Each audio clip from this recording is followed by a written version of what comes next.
Assalamualaikum warahmatullahi wabarakatuh. Halo semuanya, perkenalkan nama saya Yan Farhan Nabila dari kelas 11 MIPA 4 absen ke-36.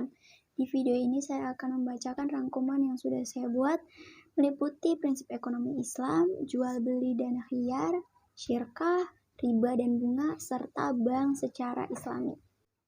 Yang pertama ada prinsip ekonomi Islam, di mana pengertiannya adalah segala sesuatu yang berhubungan dengan prinsip atau aturan-aturan yang diajarkan dalam syariat Islam yang harus dipatuhi, baik dalam praktik kegiatan ekonomi, mulai dari transaksi jual beli, tukar menukar barang, atau hutang piutang. Dan ciri-cirinya itu adalah mementingkan keadilan dan menjauhkan diri dari riba, lalu mengimbangi antara kepentingan materi dan rohani. Lalu yang ketiga adalah membuka kebebasan untuk bekerja dan berusaha sesuai dengan syariat Islam. Lalu yang keempat adalah yang terakhir, kegiatan ekonomi ini dijalani sebagai bentuk ibadah dan sebagai bentuk pertanggungjawaban.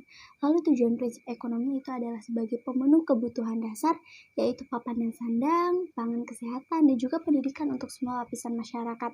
Lalu yang kedua adalah sebagai bentuk kepastian atas persamaan bagi setiap orang. Yang ketiga adalah mencegah ketidakmerataan kekayaan dan menghindari ketimpangan dalam distribusi pendapatan dan kekayaan di lapisan masyarakat. Yang keempat adalah memastikan untuk setiap orang bebas tetapi terpenuhi dengan nilai-nilai moralnya. Yang kelima adalah memastikan stabilitas dan pertumbuhan ekonomi dengan tepat. Lalu surah yang membicarakan prinsip ekonomi Islam itu ada 6. Yang pertama itu Quran Surat An-Nur ayat 56. Yang kedua adalah Quran Surat Al-Baqarah ayat 219. Yang ketiga adalah Quran Surat Al-Jumu'ah ayat 10. Lalu ada Al-Baqarah lagi ayat 278. Lalu ada Quran Surat Al-Baqarah ayat 282 dan Quran Surat Al-Isra ayat 35. Lalu kita masuk ke bab jual beli. Ya, jual beli ini sebenarnya dari bahasa Arab itu adalah ba'i, yaitu tukar menukar. Kalau secara syara'ah itu adalah tukar menukar barang atau benda yang emang mempunyai nilai di antara kedua belah pihak barang. Jadi yang satu menerima barang, yang satunya lagi menjual barang. Dan menurut ulama itu ada 3. Yang pertama pendapat dari Imam Nawawi, yaitu dalam kitab Al-Majmu'nya, beliau berkata bahwa pertukaran harta dengan harta untuk kepemilikan. Sedangkan menurut Ibnu Qudamah dalam kitab Al-Mughni, beliau berkata kalau harta dengan harta untuk saling memiliki. Sedangkan Sulaiman Rashid itu beliau berkata bahwa jual beli adalah tukar menukar suatu barang dengan barang lain dengan cara tertentu. Lalu prinsip dan unsur jual beli itu ada 4. Yang pertama itu harus ada kegiatan tukar menukar barangnya dulu. Yang kedua secara sukarela dan tidak ada unsur paksaan. Yang ketiga adalah barang yang dijual itu adalah punya manfaatnya. Lalu yang keempat adalah barang yang dijual belikan itu punya milik sendiri, bukan milik orang lain atau milik siapapun, harus milik sendiri. Lalu yang kelima adalah adanya akad atau sahnya gitu, ibaratnya dealnya. Lalu ada syarat dan rukun jual beli. Yang pertama adanya akid atau penjual dan pembeli. Yang kedua adanya ma'qud alai atau barang yang akan dijual belikan. Lalu yang ketiga adanya sigat atau ijab kabul atau akad. Lalu macam-macam jual beli itu ada 2. Jual beli dengan barang yang halal seperti spontan, kontan, dan sesuai harga. Lalu jual beli dengan proses yang benar. Misalkan yang tidak boleh itu seperti bangkai, darah, dan karena prosesnya misalkan kayak menipu, barangnya itu memang tidak ada, misalkan harus menyentuh tapi harus membeli, dan juga menyempitkan harga pasar, itu tidak boleh. Lalu dalil jual beli ini juga ada 3. Yang pertama ada Quran Surat Al-Baqarah ayat 198. Yang kedua ada Quran Surat Al-Baqarah juga tapi ayat 282. Dan yang terakhir adalah Quran Surat An-Nisa ayat 29. Lalu khiyar. Sebenarnya khiyar itu penting dalam jual beli. Karena apa? Karena khiyar itu dibutuhkan dalam kebebasan melakukan pilihan. Pilihan antara siapa? Pilihan antara penjual dan pembeli. Yang itulah disebut dengan khiyar. Dan di dalam khiyar ini mempunyai 3 macam, yaitu khiyar majelis, khiyar syarat, dan khiyar alibi. Lalu khiyar juga bukan sekedar khiyar, tapi juga punya hikmah. Yang pertama, kerelaan dari penjual dan pembelinya. Yang kedua, membuat puas gitu antara proses jual beli tersebut. Yang ketiga, menghindari penipuan. Yang keempat, menjamin kejujuran antara penjual dan pembeli. Lalu syirkah. Definisi syirkah itu adalah kerjasama antara 2 orang atau lebih dalam permodalan, keterampilan, atau kepercayaan usaha tertentu, dan pembagian keuntungan. Dan secara bahasa ini, syirka itu adalah pencampuran harta dengan harta lain, sehingga harta yang sudah dicampurkan itu tidak bisa dibedakan lagi. Lalu secara istilah, itu adalah transaksi khusus sehingga menyebabkan percampuran harta adalah transaksi. Jadi pencampuran khusus itulah yang disebut dengan transaksinya.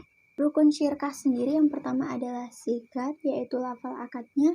Yang kedua ada orangnya.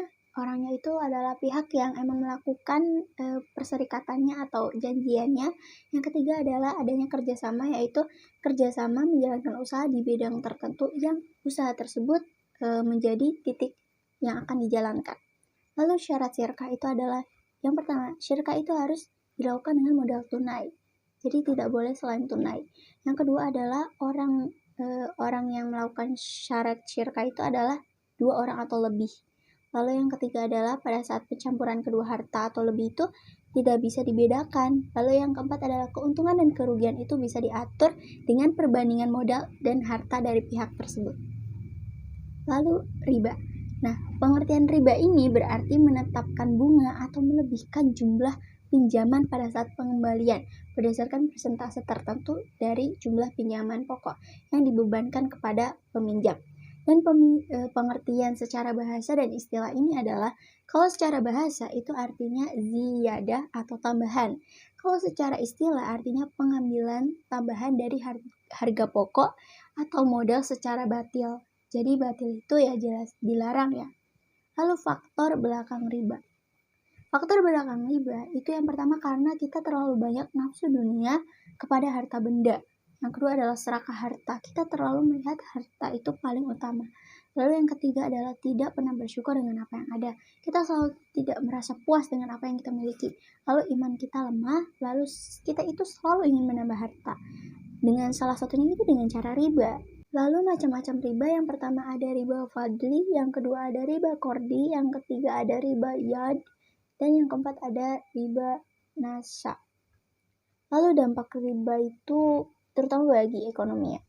Jadi riba itu bisa kita sebut dengan bunga, dan dengan menanam riba itu pertumbuhan ekonomi itu akan membahayakan kemakmuran nasional serta kesejahteraan individual. Karena riba ini menyebabkan timbulnya kejahatan di bidang ekonomi atau distorsi ekonomi, seperti misalkan depresi, inflasi, pengangguran juga bisa, serta juga resesi.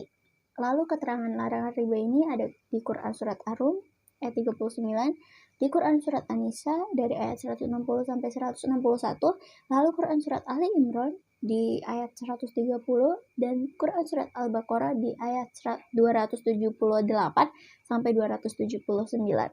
Lalu yang terakhir adalah bank secara islami. Maksudnya apa sih bank secara islami? Jadi maksudnya adalah suatu sistem perbankan yang di dalamnya itu menyangkut sistem dengan syariat Islam. Artinya sesuai dengan syariat Islam dalam proses sistemnya. Dan secara istilah, pengertiannya adalah lembaga keuangan yang kegiatannya itu operasional dan produknya itu mengandung prinsip-prinsip Islam dan berkaitan dengan Al-Quran dan hadis. Lalu tujuannya itu apa sih? Jadi tujuannya itu adalah mengarahkan kegiatan ekonomi ini sebagai muamalah secara Islam. Lalu yang kedua itu untuk menciptakan suatu keadilan di bidang ekonomi. Lalu yang ketiga adalah untuk meningkatkan kualitas hidup umat, untuk menanggulangi masalah kemiskinan, dan untuk menjaga stabilitas ekonomi dan moneter. Terima kasih sudah mendengarkan. Mohon maaf apabila memiliki banyak kesalahan. Sekiranya mohon dimaafkan. Tidak ada di dunia ini yang tidak mungkin selagi kita berdoa dan berusaha. Karena Allah tidak mungkin tidur, dan semoga kita termasuk orang-orang yang berusaha. Sekian dari saya. Wassalamualaikum warahmatullahi wabarakatuh.